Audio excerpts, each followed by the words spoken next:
बंधुओं, उस समय की कैसी दयनीय दशा है। यह दयनीय दशा कैसी थी कि पानी नहीं बरस रहा था, झरने अरने सब सूखे पड़े हुए थे। झरने सुरसर सब सूख रहे, वन तरुओं के वो पात नहीं। वृक्षों ने पत्ते तक डालना शुरू कर दिया था, पत्ते डाल रहे थे वृक्ष। यहाँ तक कि चींटी भी प्यासी फिरती थी, और बड़े जीवों की तो बात छोड़ो, इतना भी जल नहीं था कि एक चींटी की भी प्यास शांत हो सके।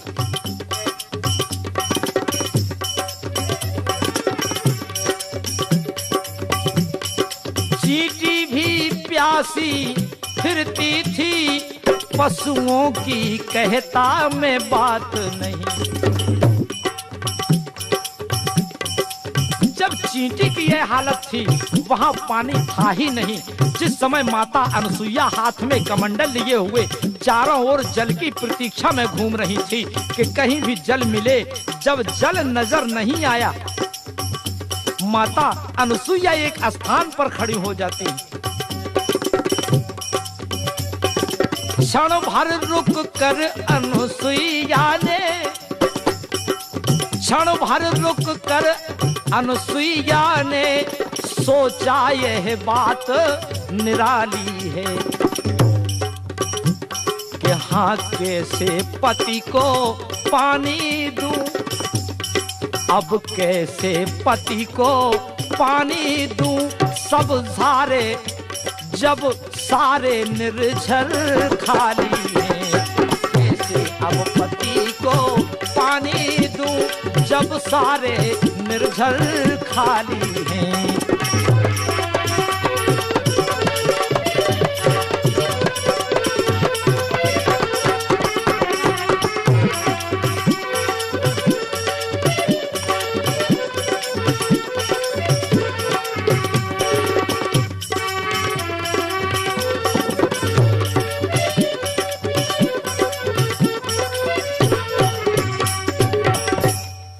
चारों तरफ सारे निर्झर खाली पड़े हुए थे। माँ अनसुईया ये विचार करती हैं कि क्या करूं, कहां से पति को मैं पानी दूं, क्योंकि यहाँ चारों तरफ तो जल दिखाई नहीं देता। सरिता में, सरोवर में इस समय सब सूखे पड़े हैं। तो प्रेमियों, उस समय माँ अनसुईया विचार करती हैं।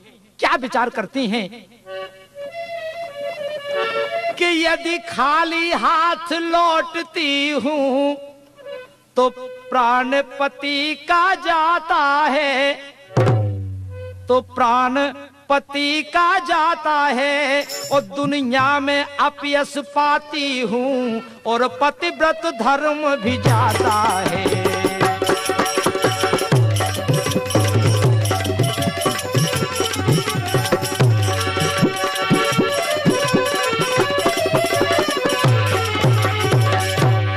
यदि खाली हाथ लौटती हूँ तो प्राण पति का जाता है, और दुनिया में अपयश पाती हूँ और पतिव्रत धर्म भी जाता है।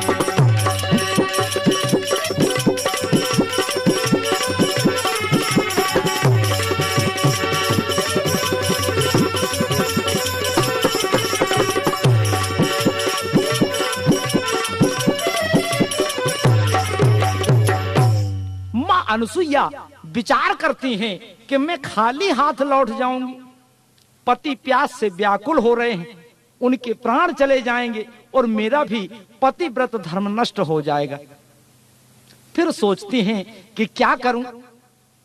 अब ये मन में अनसुईया जी सोच रही हैं। क्या सोचती हैं कि चाहे कुछ भी हो, मुझे कुछ भी करना पड़े,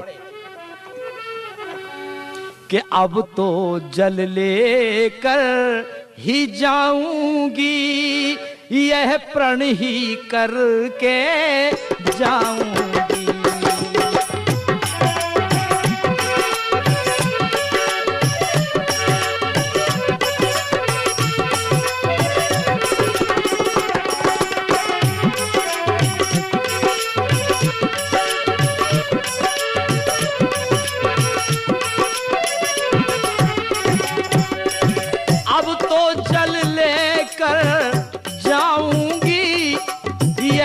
क्षण ही करके जाऊंगी।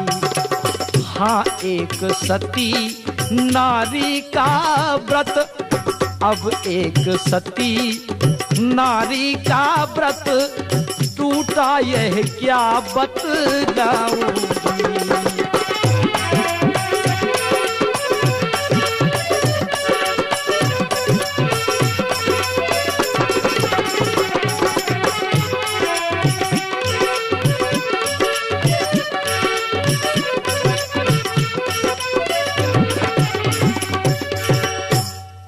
अनसुईया ऐसा विचार करती हैं कि आगे को बढ़ती जाती हैं। देखा मन में सोच करने लगी, मन में सोच रही हैं कि अब हम क्या मोह लेकर जाएं। पति की आज्ञा है पानी लाने की, लेकिन अगर हमें जल नहीं मिला, बगैर जल के हम लौटकर वापस कैसे जाएं। आखिर मन में सोच लिया कि चाहे कुछ भी हो, लेकिन मुझे जल लेकर ही जाना है। तो देखा मन में सोच कर ज्यों कुछ बड़ी अगार, और देखा पर्ण कुटी में हरिहर जपती एक कुमार। आगे बढ़ी, जब आगे बढ़ी तो क्या देखती हैं कि एक देवी तपस्या में संलग्न, एक देवी साधना में तत्पर्य है, एक स्थान पर बैठी हुई है। वहां पर तत्काल पहुंच करके देखा तो उस समय समाधिस्थ है। इनसे जल की याचना करूं। मां अनसुईया पहले जाकर सोचने लगती हैं कि यह साक्षात तपस्या की मूर्ति है, अब मैं इससे क्या कहूं, और यह अपनी साधना में संलग्न है। अब मैं क्या कहूं इससे कि मुझे जल की आवश्यकता है। अब मैं अपना प्रस्ताव, अपनी बात इसके समक्ष रखूं या ना रखूं, क्या कहूं, कुछ समझ में नहीं आता है। कहने लगी, आदर सहित हर्षित मन कर वो प्रणाम कर मृदु बेन कहा। आदर हर्षित सुन प्रणाम का शब्द नर्मदा, बड़ी झटपट धाई है नर्मदा।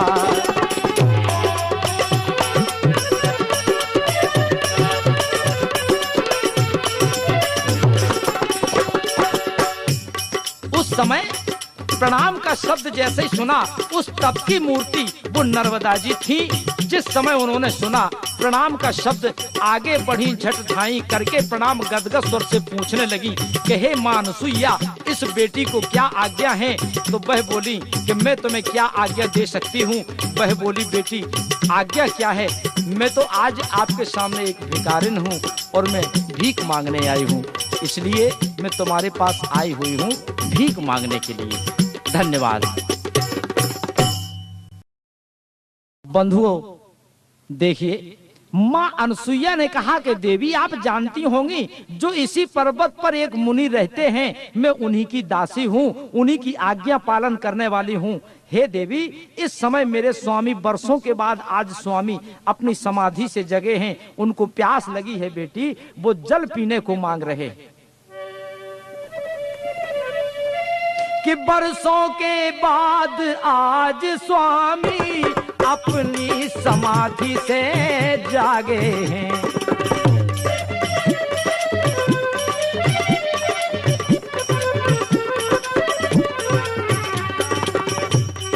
उनको है प्यास लगी बेटी, उनको अब प्यास लगी बेटी, वो जल पीने को मांगे हैं।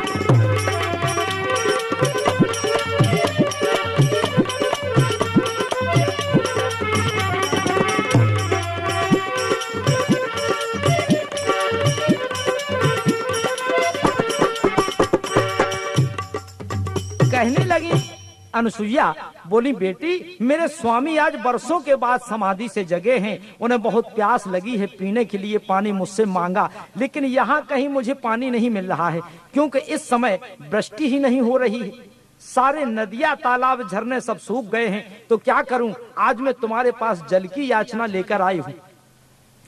जल की याचना लेकर मैं आई हूं, और मैं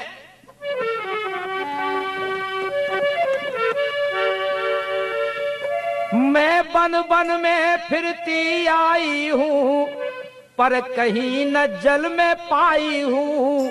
इससे बेटी होकर निराश तेरी कुटिया में आई हूँ। कहा बेटी, इसलिए मैं तुम्हारी कुटिया में निराश होकर के आई हूँ, जल दे दे, नहीं तो मैं वापस कैसे अपने पति के पास जाऊंगी। मैं तुमसे जल मांग रही हूँ, दे दे थोड़ा सा जल बेटी। बेटी थोड़ा सा जल, मेरे पति को प्यास लगी है, वो दे दे। इतना सुनते ही माँ नर्मदा ने कहा कि मैया तू कह रही है कि दे दे मुझको थोड़ा सा जल, तेरा एहसान मनाऊंगी। उसको अर्पण कर प्रीतम को, पति सेवा धर्म निभाऊंगी। पर मां, उस समय तुम भी जानती हो, क्या जानती हो कि बरसों से जल है नहीं गिरा, पशु पक्षी मरते जाते हैं।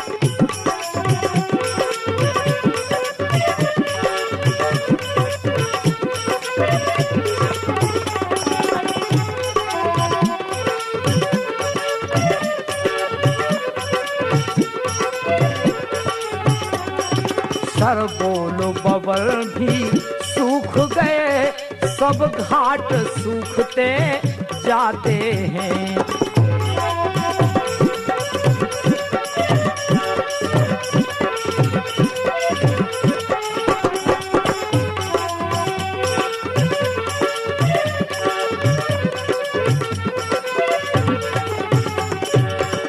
नर्मदा ने कहा कि देख रही हो तुम कि बरसों से जल की वृष्टि नहीं हुई है, ये सारे पेड़ पौधे सूख गए हैं, ये अपने जीवन को किस तरह रखे हैं, मैं अपना जीवन किस तरह निर्वाह कर रही हूं। मैं तो अपना जीवन निज योग सत्य से माता जी, मैं अपना प्राण जिलाती हूँ। बरसों से रह कर निराहार, मुश्किल से समय बिताती हूँ। बोली माँ, मैं अपने जीवन को तप के बल से रखे हुए हूँ। इतना सुनते ही सुन अनसुईया ने कहा कि मुझे आज धिक्कार, और पति को जल नहीं दे सकी हूं ऐसी जड़नार। सोच रही हैं अनसुईया कि आज मेरे जीवन को धिक्कार है जो आज मैं अपने पति को जल नहीं दे सकी, उनको पानी नहीं पिला सकी, तो हमारे लिए धिक्कार है। अनसुईया जी विचार करती हैं कि मेरा पतिव्रत धर्म को धिक्कार है कि मैं आज अपने पति को जल नहीं पिला सकती हूँ। चिंतित माता अनसुईया जी उस समय हो जाती हैं, कब कि पतिव्रत जागृत हो उठा, क्या हृदय में ठान, और या प्रीतम को जल मिले या निकल जाए यह प्राण। सोच लिया अनसुईया ने। जब अनसुईया का पतिव्रत जागृत हो जाता है हृदय में, तो कहने लगती हैं कि आज या तो हमारे भरतार के लिए, प्रीतम के लिए मैं जल लेकर जाऊंगी, अथवा हमारे प्राण निकल जाएं। उसी समय अनसुईया ये प्रण कर लेती हैं, लेकिन फिर भी निवेदन करती हैं कि हे माँ, हे महाप्रभु, अब मेरा पातिव्रत धर्म नष्ट हो रहा है, इससे मैं आपसे निवेदन करती हूँ। क्या कि हे करुणा सिंधु दया सागर, तुमसे ये विनय हमारी है।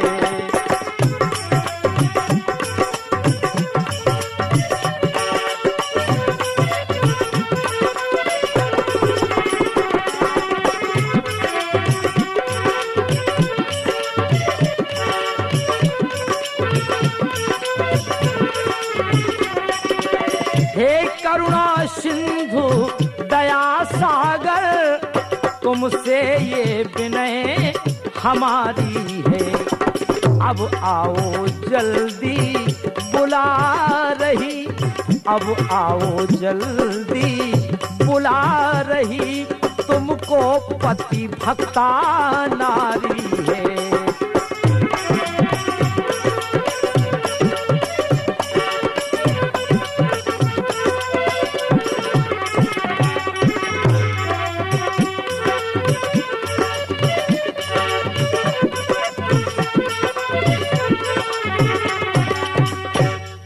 कहने लगी अनसुईया, सोचने लगी कि हे दीनों के ऊपर करुणा करने वाले करुणा सागर, अब आप ही मेरी रक्षा कर सकते हैं, आप ही मेरी रक्षा करें। क्यों कि अब लाज सती की जाती माँ, माँ गंगे लाज बचाओ तुम, माँ गंगे लाज बचाओ तुम।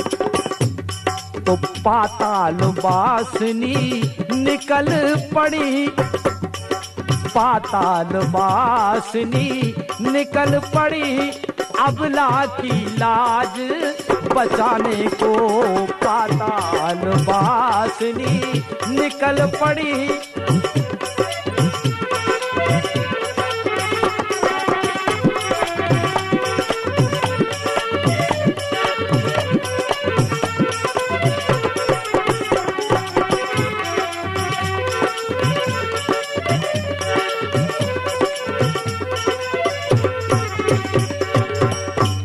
समय माँ अनसुईया ने माँ गंगा से प्रार्थना की कि एक पतिव्रता, एक सती नारी की लज्जा बचाने के लिए माँ गंगा पाताल से निकलती हैं। और देखिए कैसे निकलती हैं माँ गंगा, पाताल से कैसे आती हैं कि हर हर का शब्द होगा भारी, हर हर का शब्द होगा भारी, निकली गंगा जो लहराती, निकली गंगा जो लहराती। बहनों सतियों की महाशक्ति, बहनों सतियों की महाशक्ति, अब कलम भी नहीं लिख पाती। बहनों सतियों की महाशक्ति, अब कलम नहीं भी लिख पाती।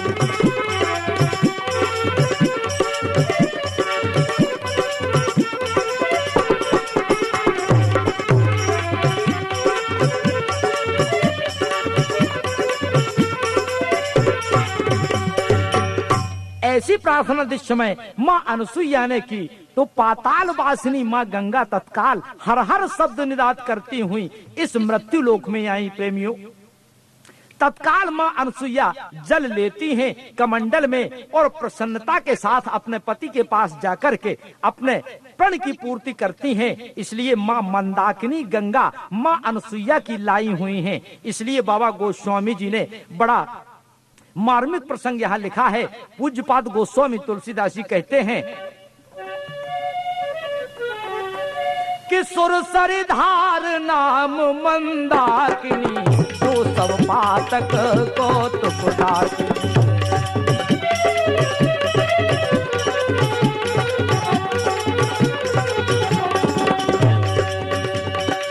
सुरसरी धार नाम मंदाकिनी,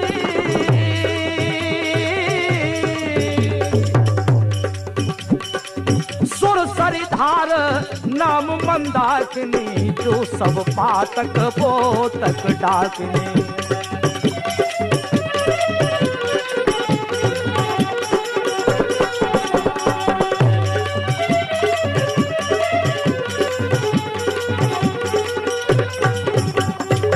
बंधुओं, सभी संसार में मृत्यु लोक में खुशियां मनाने लगे, आनंद छा गया। जो जीव प्यासे थे सबको पानी मिल गया। तो एक महासती शिरोमणा श्री माँ अनसुईया मंदाकिनी गंगा को लाने वाली हैं।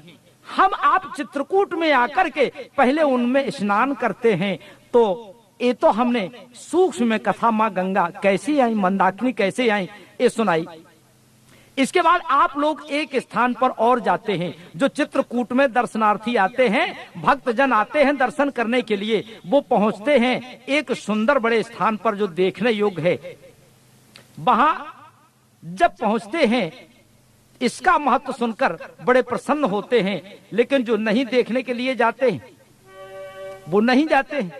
यहाँ एक गुफा है, इसकी कथा यह है, यहाँ एक गुफा है। हमारे बाबा पूज्यपाद तुलसीदास जी ने संकेत किया है कि जिस समय अपने जीवन की कथा सुग्रीव भगवान श्री राम को सुनाता है कि प्रभु मैं इस पर्वत पर कैसे रह रहा हूँ, इसका क्या कारण है, तो सुग्रीव ने कहा कि नाथ बाली और मैं दो भाई, ओ प्रीत रही कछु बरन न, और मैं सुत माया बीत ही नाऊं, आबा प्रभु सो हम रेखा हूँ। मैं सुत माया बीत ही नाऊं, आबा प्रभु सो हम रेखा हूँ।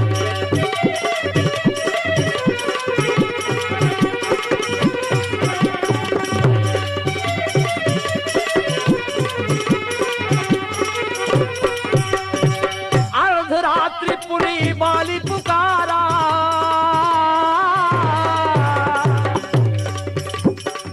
अर्धरात्रि पुनी बाली पुकारा, प्रभु मैं और मेरा भाई बाली, हम दोनों में बड़ी मित्रता थी, बड़ा प्रेम था। दोनों भाई एक दूसरे को बहुत ज्यादा चाहते थे, बहुत ज्यादा प्यार करते थे। एक समय की बात है प्रभु, मैं सुत मायावी वो हमारे गांव में आया और आधी रात को बाली को बुलाया कि बाली मैं तुझसे युद्ध करना चाहता हूँ, सावधान। प्रभु मेरा भाई बाली किसी की ललकार अपने जीवन में कभी बर्दाश्त नहीं करता था, क्योंकि बाली महान क्रीट का अपनी गदा उठाई और मायावी के पीछे दौड़ पड़ा। आगे आगे मायावी भाग रहा है, लेकिन प्रभु मैंने जब देखा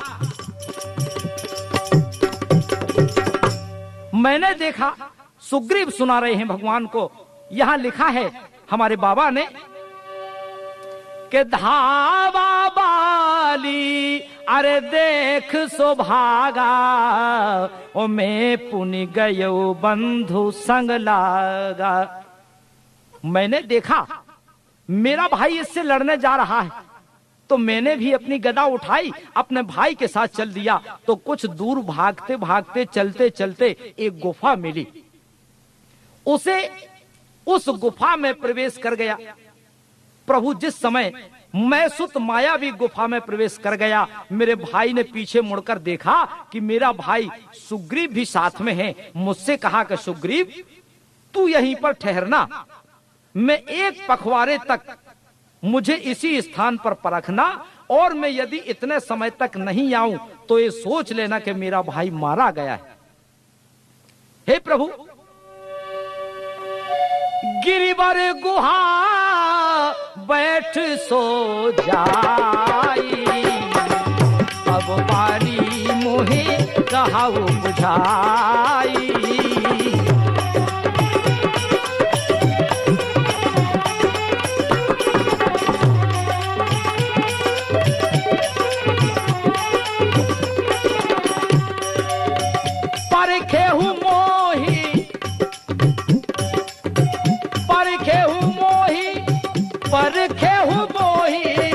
परखेहु मोही एक पखवारा, नहीं आओ तब जान सुमारा।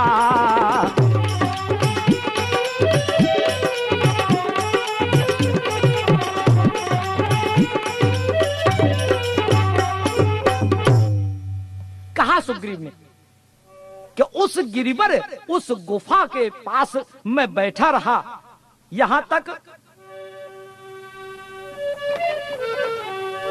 कि मास दिवस तहे रखे खरारी, और निकली रुधिर धार तहे भारी।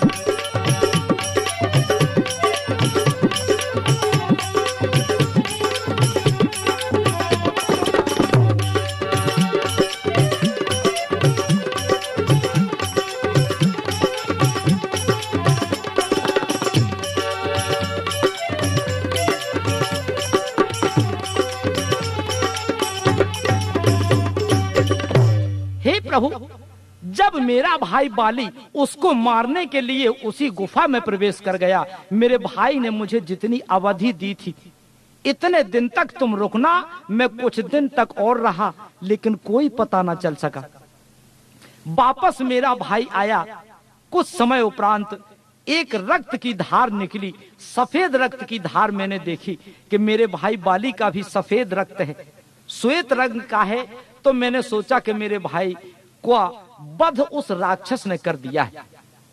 जब इतने बड़े वीर योद्धा को वह राक्षस मार सकता है तो वापस लौटकर आएगा, तो मुझे मारने की तो कोई बड़ी बात नहीं है महाराज, मुझे तो मार ही देगा, समाप्त कर देगा।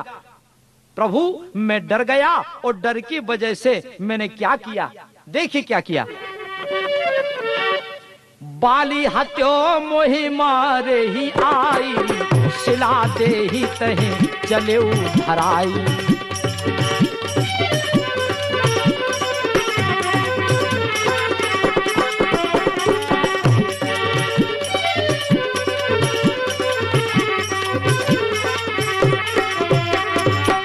बाली हत्यो मोहि मारे हो आई, शिला दे ही तहे चले धराई।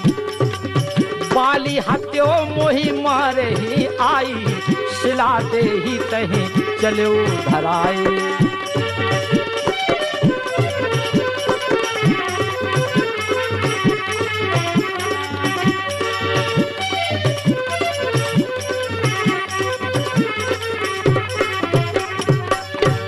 कहा सुग्रीव ने कि मैंने एक अच्छी बहुत बड़ी शिला उठाई, पत्थर की शिला, और उस गुफा का दरवाजा, जो दरवाजा था उस स्थान पर रख दी, वहां से भाग आए। अब प्रेमियों वही गुफा है यहाँ चित्रकूट में, क्योंकि जब बाली मार करके उस मैसुत मायावी को और वापस आता है तो रास्ता नहीं देख पाता, क्योंकि वहां तो शिला लगी हुई थी, शिला की वजह से अंधकार लगा हुआ था। बाली उसी स्थान से रास्ता का पता लगाते लगाते चल देता है, तो कहां आकर के निकलता है, जहां हम आप दर्शन करने जाते हैं, जिसे कहते हैं गुप्त गोदावरी। गुप्त गोदावरी, इसी गुफा से वो बाली आकर के निकलता है। तो इस गुफा का ऐसा प्रमाण हमारे संत महात्मा बताते हैं। और गुप्त गोदावरी का नाम पड़ा, इसमें एक गुप्त गंगा भी आई हुई है, ये साधारण कोई गुफा नहीं। अरे आप विचार करें कि बाली कहाँ का रहने वाला था, किष्किंधा का, और उसी प्रांगण में ये सब घटना हुई कि जहां से बाली प्रवेश करता है। लेकिन देखें ये पहाड़ कितना बड़ा है, वहां से रास्ता खोजते खोजते बाली आखिर कहाँ निकला। ये गुप्त गोदावरी के नाम से जिसे हम और आप जानते हैं, ये बाली के निकलने का स्थान है। और इसी गुफा से एक गंगा भी निकली है, वो गंगा आकर के मंदाकिनी गंगा ये आकर के मिल गई हैं। तो एक नाम पड़ा गुप्त गोदावरी। गुप्त गोदावरी नाम गंगा का, जो गुप्त रूप से इसी गुफा के अंदर से आती हैं। इस प्रकार नाना प्रकार से संतों ने चित्रकूट की महिमा का गायन किया है। बहुत से ऐसे स्थान हैं आप लोगों ने दर्शन किए होंगे। इस चित्रकूट में एक ऐसा स्थान है जहां समस्त तीर्थों का जल है, जिसे हम और आप जानते हैं भरतकूप के नाम से। आपने भी नाम सुना होगा, सबने सुना होगा, जितने श्रोतागण यहाँ बैठे हुए हैं, विराजे हुए हैं, उन सबने नाम सुना होगा भरतकूप का। भरतकूप भी यही चित्रकूट में है, क्योंकि जिस समय भगवान श्री राम का राज तिलक होने के लिए गुरु वशिष्ठ से पूछा गया कि क्या क्या लगेगा, गुरु वशिष्ठ जी, आनहु सकल सो तीरथ पानी, कहा वशिष्ठ जी ने कि समस्त तीर्थों का जल लाना पड़ेगा। ये तो अति आवश्यक है, क्योंकि राज तिलक इसी से होगा। तो समस्त तीर्थों का जल मंगवाया गया। लेकिन अब वो जल काम में क्या आए, क्योंकि राम की जगह अब भगवान श्री राम का वनवास, भगवान श्री राम से जब मिलने के लिए भरत जी चित्रकूट आए तो साथ में वो जल भी लाए थे कि मैं चल करके उस चित्रकूट में ही भगवान श्री राम का राज तिलक कर दूंगा। लेकिन भगवान श्री राम ने कहा कि ये उचित नहीं है, क्योंकि मेरे लिए हुआ है वनवास, और ये राज तिलक यहां हो सकता है? राज तिलक तो राज सिंहासन पर ही बैठकर होता है। तो बोले क्या किया जाए? बोले इसे कहीं पर छोड़ दो। तो अत्रि ऋषि के साथ श्री भरत जी महाराज आए। ये वही स्थान है जिस भरत कूप ने, एक कूप का, उस कूप में अत्रि ऋषि ने कहा, बेटा भरत, इस समस्त तीर्थों का जल इसी कूप में छोड़ दो, और जो इस कूप में आकर के स्नान करेगा, इस जल को स्पर्श करेगा, उसके जन्म जन्मांतर तक के पाप दूर हो जाएंगे। इस प्रकार चारों तरफ आश्रम हैं। कुछ दूर में महर्षि वाल्मीकि जी का भी आश्रम बना हुआ है, जो आप चित्रकूट से किसी भी साधन के द्वारा जा सकते हैं। पहले तो ये सारा चित्रकूट प्रांगण था। संत महात्मा नित्य प्रति पद यात्रा करते थे, पैदल विचरण करते थे, हर जगह जाते थे। लेकिन हम आप चित्रकूट तो आते हैं, लेकिन साधन होते हुए भी ऐसे स्थानों पर नहीं जाते। जहां पर महर्षि वाल्मीकि जी का आश्रम है, जो ऐसे महामुनि हैं जिनसे भगवान राम ने भी पूछा कि मैं कहां रहूं, वही स्थान है जहां पर आदि शक्ति मां जानकी, मां सीता जी, जिस समय भगवान श्री राम ने सर्व क्रिया करते हुए रावण का वध करने के पश्चात अयोध्या पहुंचे, राज तिलक हुआ और कुछ दिनों के बाद सीता माता का त्याग फिर कर दिया गया। तो माता सीता कहां आई? यही वाल्मीकि आश्रम पर, क्योंकि यही जो गंगा है, उस गंगा में मां सीता जब कूदने को तैयार हुई, मां सीता ने सोच लिया आत्महत्या करने की बात। जब उस गंगा में कूदने को तैयार हुई तो ऋषि वाल्मीकि जी वहां से दौड़ पड़े। तो इस स्थान का नाम है शांति निकेतन। इसी स्थान का नाम शांति निकेतन है, जो महर्षि वाल्मीकि आश्रम के नाम से प्रसिद्ध है। और प्रेमियों, चित्रकूट प्रांगण में ही एक तरफ कौन बैठे हुए हैं, जो हमारे जीवन में चार शत्रु हैं। हमारे जीवन के जो चार दुश्मन हैं, काम, क्रोध, लोभ और मोह। चित्रकूट में जो साधक आता है, काम अपनी ओर खींचता है, मोह अपनी ओर खींचता है, चारों अपनी ओर खींचते हैं। काम अपनी तरफ खींचता है, क्रोध अपनी तरफ खींचता है।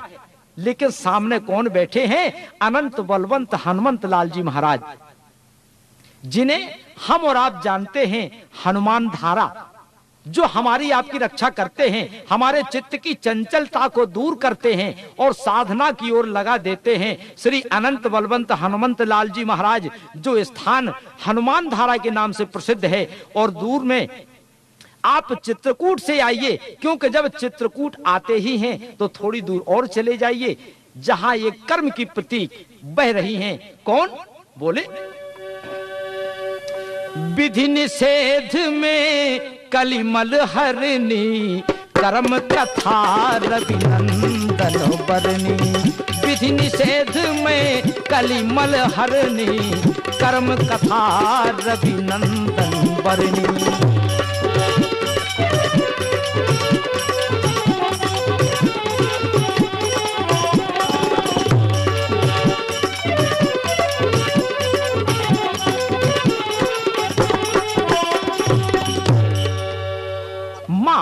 गंगा बह रही हैं और चित्रकूट में मां गंगा हैं।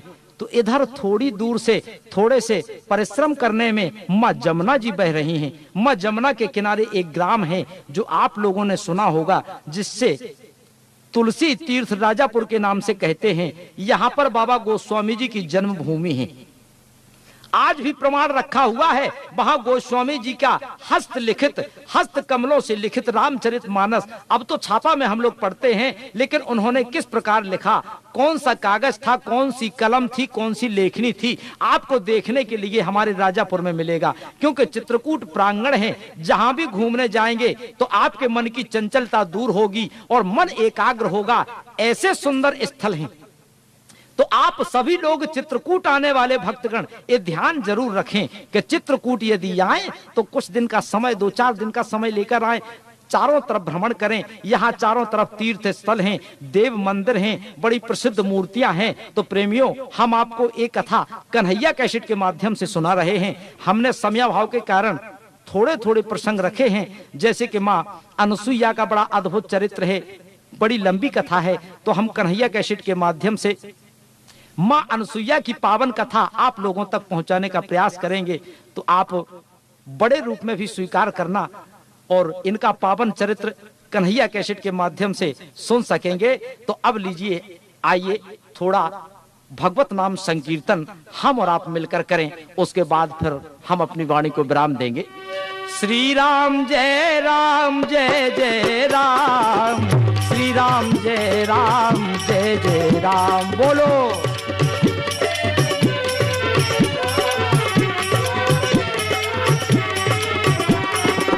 श्री राम जय राम जय जय राम, श्री राम जय राम जय जय राम।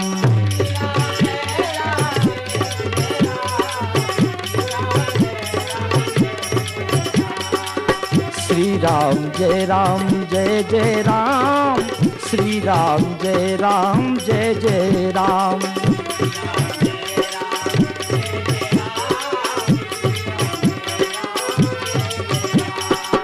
श्री राम जय राम जय जय राम, श्री राम जय राम जय जय राम।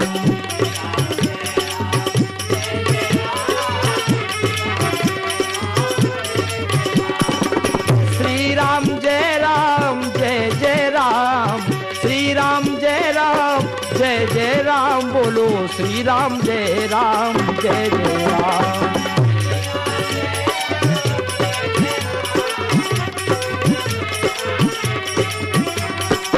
श्री राम जय राम जय जय राम, श्री राम जय राम जय जय राम।